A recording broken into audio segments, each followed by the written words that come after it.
Ciao, ben trovata sul mio canale. Sono Stefano, ovviamente che sono io, e ben trovata in questo mio nuovo video.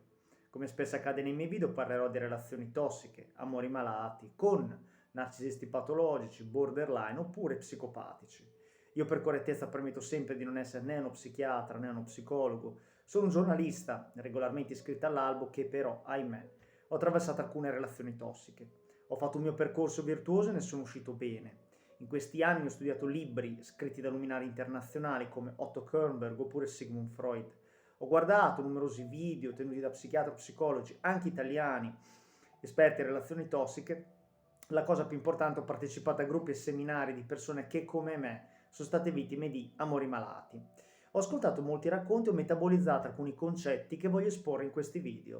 Il titolo del video di oggi è Il sesso col narcisista.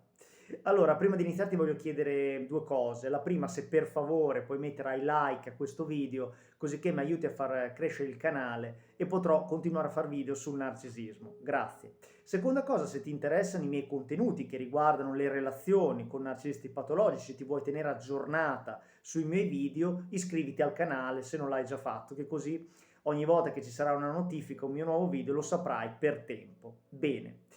Ti leggerò un articolo che poi posterò qua sotto nelle note riguardanti il sesso col narcisista patologico, quali sono i segnali del sesso con questo, diciamo, perché ricordati che il disturbo narcisistico di personalità è un vero e proprio disturbo e ha delle caratteristiche molto precise. Ti racconterò come operano a letto sotto le lenzuola, che caratteristiche hanno nel sesso le persone con disturbo narcisistico di personalità che ricorda possono essere sia maschi che femmine.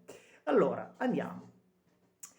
Con cosa sapere sul sesso con un narcisista. Mentre il sesso con un narcisista è inizialmente romantico e passionale, spesso diventa unilaterale, transazionale e potenzialmente anche aggressivo. Tieni buono il concetto, potenzialmente anche aggressivo. Molte vittime di narcisisti patologici mi hanno raccontato che ogni volta che facevano sesso con il loro narcisista patologico si sentivano sporche. Spesso e volentieri utilizzano delle pratiche, anche come dire bondage per intenderci, molto molto spinte. Questo cosa porta? Porta ovviamente anche diciamo, delle attività molto aggressive a livello sessuale. Quindi una prima caratteristica che possiamo sicuramente indicare come sesso narcisistico, sicuramente l'eccesso di, tra virgolette, violenza, quindi l'aggressività a letto. Quindi gli narcisisti patologici a letto possono essere nel tempo aggressivi. Ancora, i narcisisti sessuali danno priorità alla propria soddisfazione e ai propri bisogni sessuali e mancano di empatia per i loro partner. Tieni buono il concetto. Un narcisista patologico a letto vuole essere soddisfatto, ma se ne frega di soddisfare. Quindi, alla fine, molte vittime purtroppo non si reputano neanche, non si sentono neanche appagate. Quindi perché? Perché proprio il narcisista patologico se ne frega bellamente se la partner è soddisfatta. Quindi questa è un'altra caratteristica, l'insoddisfazione a letto della vittima. Ancora, si aspettano frequenti elogi, ritieni buono il concetto. Il narcisista patologico a letto devi sempre dirgli quanto è meglio, quanto le sue prestazioni siano enormi, ti farà molte domande, dimmi come sono, non so per dire, dimmi come sono sotto le lenzuola, dimmi se stai godendo, no? Insomma, sta cercando di di gonfiare il proprio ego in modo tale che tu gli dica con il mezzo tuo, cioè tu hai bisogno, lui ha bisogno di sentirsi dire quanto è bravo e quanto è immenso rispetto al tuo ex di prima o rispetto a tutti gli altri. Parlerà spesso anche magari delle proprie dimensioni sessuali, se ovviamente è un maschio, quindi deve essere centrale, cioè il narcisista patologico ha bisogno di molti elogi sotto le coperte perché ovviamente è insicuro. Ancora, si sentono autorizzati a fare sesso quando e dove lo vogliono, quindi ritieni buono il concetto, vogliono far sesso quando voglia loro, ma quando tu ne hai voglia, spesso e volentieri ti diranno no, non hai voglia, io non ne ho voglia, quindi tu devi essere sempre a disposizione del narcisista patologico o della narcisista patologica per far sesso, ovviamente quando senza fregandosene del tutto delle tue esigenze. Andiamo avanti. Il narcisismo sessuale è un modello di preoccupazione, di interazioni sessuali caratterizzate da egocentrismo. Ecco, ricordi sempre che l'egocentrismo è alla base dei narcisisti patologici. Tutto deve girare attorno a loro, alle loro esigenze, se ne fregano totalmente delle esigenze altrui proprio perché mancano di empatia. Perché?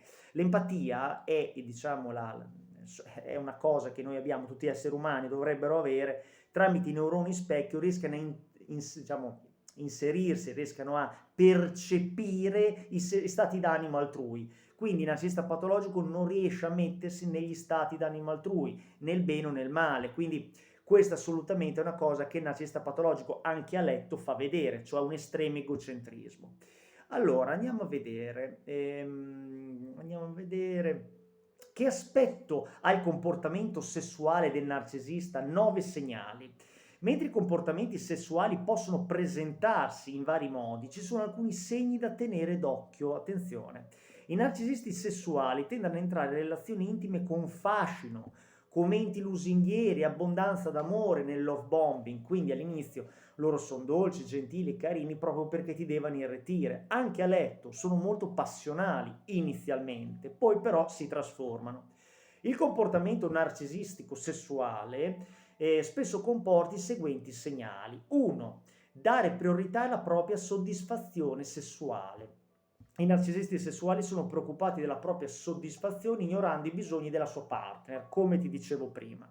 2. Segnalare che non sono sessualmente soddisfatti, ti potrebbero rimproverare di quanto ti sei ingrassata, di quanto tu non sei più focosa come una volta, quando in realtà tu non hai colpe e ovviamente le uniche colpe che ci sono quelle del narcisista che ha perso interesse, punto e basta. Mentre i narcisisti sessuali faranno di tutto per dare priorità alla propria soddisfazione personale, sessuale, tendono a segnalare una bassa soddisfazione sessuale e danno colpa ai loro partner. Possono giudicare e criticare le prestazioni del partner, che il sesso è diventato noioso, quindi ti offenderà a livello sessuale.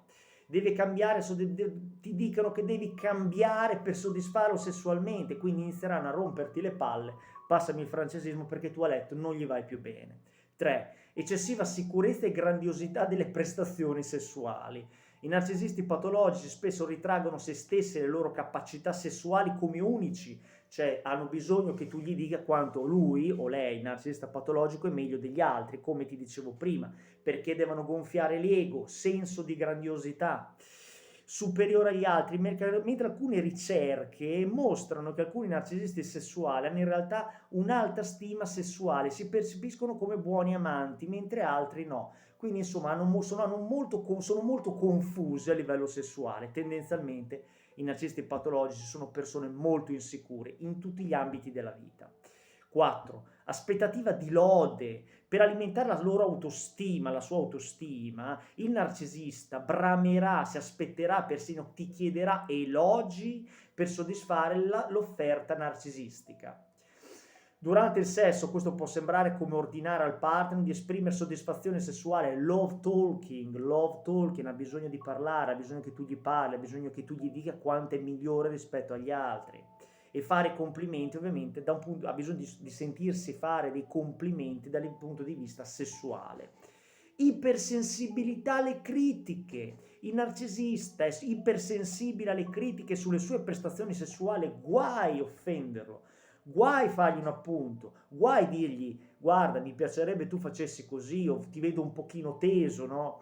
Se tu gli fai un appunto, il narcisista si incazza da morire, perdonami il francesismo, e ovviamente ti bastonerà e cercherà di fartela pagare perché non vuole sentirsi fare delle critiche. Di fronte a un suggerimento di cambiare posizione durante il sesso, ad esempio, o a muoversi a un ritmo diverso, questo fa scaturire in lui una grande rabbia perché riapre la ferita narcisistica. E quindi ovviamente cos'è la ferita narcisistica? È un'umiliazione che il narcisista patologico ha ricevuto da bambino, che ha chiuso, protetto in sé, non empatizzando più con le persone e vedendo gli altri come oggetti da utilizzare per poi scartare. Quindi odia le critiche a livello sessuale.